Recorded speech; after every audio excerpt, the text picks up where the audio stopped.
បាត់មែនហើយខ្ញុំយកស្របទាំងស្រុងចង់ញ៉ាំសាច់បានតើចែកឲ្យពួកអ្នកអូល្អណាស់50វិនក្នុងមួយដំឡឹងមានលុយយកសាច់ទៅ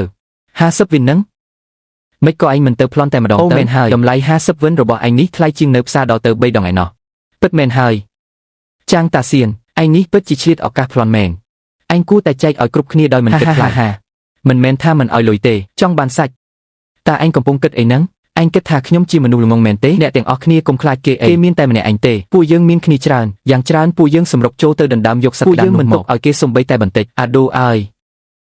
គ្រប់គ្នាកុំអើមានអ្នកអីផ្ទះតាជាងមានឆ្កែព្រៃជាហ្វូងឆ្កែព្រៃធំតែម្ដង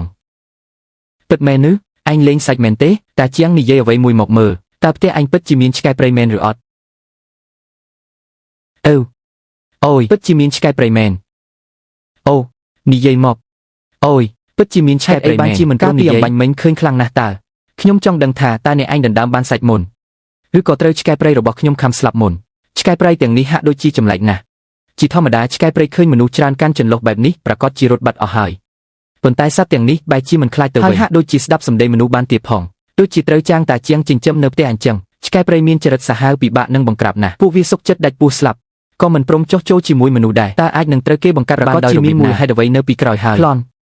តើឯងចង់បះបោរមែនទេនាំឆ្កែព្រៃមកបង្កគ្រោះថ្នាក់ដល់អ្នកភូមិលោកមេភូមិកាលពីអំបញ្ញមិញពេលគេដណ្ដើមសាច់គ្នាមិនក៏លោកមិនមកឥឡូវបែរជាចេញមុខមកវិញតាជាងតើវាមានរឿងអីឲ្យប្រកាសមិនក៏នៅក្នុងផ្ទះរបស់ឯងមានឆ្កែព្រៃទៅវិញចុះពួកវាគឺគ្រាន់តែជាសត្វចិញ្ចឹមរបស់ខ្ញុំប៉ុណ្ណោះយ៉ាងម៉េចតើវាខុសច្បាប់មែនទេឯគេយកឆ្កែព្រៃមកចិញ្ចឹមធ្វើជាសត្វចិញ្ចឹមឆ្កែព្រៃជាសត្វចិញ្ចឹមនេះមិនមែនចង់សម្លាប់មនុស្សទេអីពិតមែនហើយចុះបើឆ្កែព្រៃរបស់ឯងវាឈួតឡើងហើយខំអ្នកភូមិស្លាប់តើត្រូវធ្វើម៉េចហើយឆ្កែព្រៃទាំងនេះស៊ីអីផឹកអីទៅទោះបីជាផ្ទះរបស់តាជាងមានសក្តានុពលក៏មិនគ្រាន់ឲ្យពួកវាស៊ីបានប៉ុន្មានថ្ងៃដែរដល់ពេលពួកវាសម្រុកចូលផ្ទះអ្នកភូមិខំមនុស្សស្លាប់តើនឹងទៅជាយ៉ាងណាផ្ទះខ្ញុំនៅជាប់របងនឹងផ្ទះខ្ញុំនៅជាប់គ្នានេះឯងបើពាក់កណ្ដាលអាធ្រាត្រមានចោះចេញមកខំមនុស្សទៅបាត់ទោះត្រូវវាខំដល់ខ្ទេចក៏គ្មានអ្នកណាដឹងដែរអ្នកឯងបានលើការបារម្ភរបស់បងប្អូនអ្នកភូមិហើយមែនទេផ្ទះរបស់អ្នកមិនស័ក្តិសមសម្រាប់ចិញ្ចឹមចុកតតែចុះបើវាឃ្លានខ្លាំងហើយចេញមកធ្វើបាបមនុស្សតើត្រូវដោះស្រាយយ៉ាងណាទៅពិតមែនហើយរឿងនេះអ្នកទាំងអស់គ្នាមិនបាច់បារម្ភទេខ្ញុំនៅទីនេះហើយខ្ញុំសូមធានាជូនអ្នកទាំងអស់គ្នាឲ្យតែអ្នកទាំងអស់គ្នាមិនមកបង្ករឿងខ្ញុំនឹងមិនចេញទៅធ្វើបាបអ្នកទាំងអស់គ្នាឡើយអូយអ្នកទាំង3នាក់នេះស្អាតខ្លាំងណាស់ពិតជាស្អាតមែនហើយអ្វីផ្ទះបងស្រីម្នាក់នេះមានស្រី3នាក់អីចឹងម្នាក់គឺជាលិនវ៉ាន់រូចុះ2នាក់ទៀតជាអ្នកណាពួកអ្នកមើលច្បាស់ឬនៅ2នាក់នោះមុខដូចគ្នាបេះបិទតែម្ដងគឺជាបងប្អូនភ្លោះរ៉ៅដេជិនអញពិតជាថ្លើមធំមែនហ៊ាននាំបងថ្លៃខ្លួនឯងឡើងក្រែថែមទាំងលបួងស្រីល្អផ្សេងទៀតតាមច្បាប់រដ្ឋដែលត្រូវនាំចូលទៅអគារក្រហមពូពិតជាចេះដឹងរឿងគេពេកហើយកុំថាឡើយពូយើងមកម្នាក់ម្ដង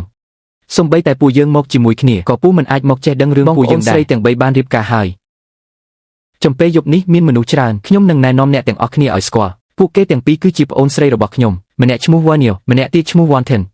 ពួកយើងបានរៀបការជាមួយយ៉ាងដេយិនជាច្រើនថ្ងៃមកហើយដូច្នេះគឺជាការរៀបការត្រឹមត្រូវសមហេតុផលនិងស្របច្បាប់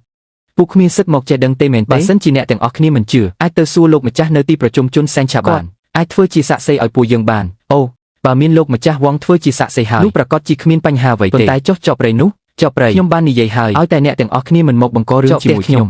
និងមិនទៅធ្វើបាបអ្នកទាំងអស់គ្នាឡើយបាទអីចឹងអ្នករាល់គ្នាកុំទៅបង្ករឿងជាមួយគាត់សម្រាប់ទៅហើយ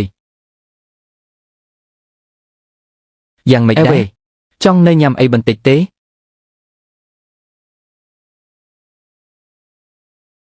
អូយ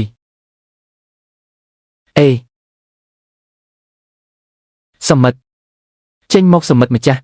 តើមានអ្វីឲ្យខ្ញុំបម្រើដែរទេចំណុចសំខាន់